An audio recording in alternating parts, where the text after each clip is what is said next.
Chers amis, c'est la parabole du semeur, de la semence et du terrain que l'Église propose à notre méditation de ces dimanches.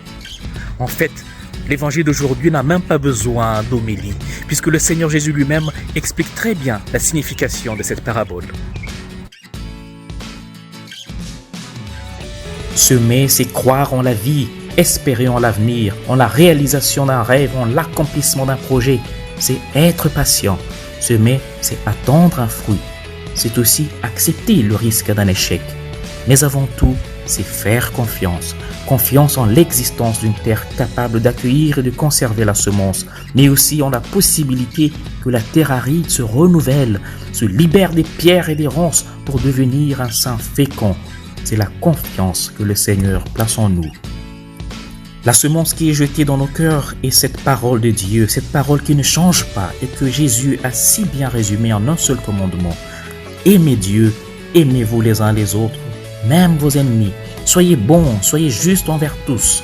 Nous l'entendons chaque jour, mais cette parole résonne différemment dans nos cœurs selon que nous nous endurcissons par notre témérité, notre obstination dans le même péché, par nos refus de pardonner, par nos désirs de vengeance, ou que nous l'étouffons par notre avidité, recherche effrénée des richesses et du pouvoir de ce monde qui passe, ou encore que nous l'asséchons par notre paresse et notre orgueil, le coupant de toute ressource spirituelle solide qui interpelle, préférant les paroles mielleuses qui flattent l'oreille, qui nous confortent dans nos bêtises, nos injustices, notre hypocrisie, mais ne transforment pas le cœur.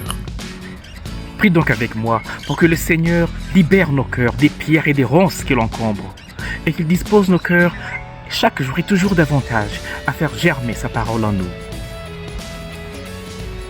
Seigneur mon Dieu, que mon cœur soit toujours comme ce bon terrain, où ta parole ne sera ni volée par Satan, ni anéantie par les difficultés, ni étouffée par les soucis, mais qu'elle s'épanouisse en moi et me fasse grandir dans l'amour pour toi et pour le prochain, qu'elle porte en moi ses fruits et du fruit pour la vie éternelle. Amen. Et que le Seigneur te bénisse et te garde, ta famille et toi-même, au nom du Père et du Fils et du Saint-Esprit. Amen. Bon dimanche chez vous.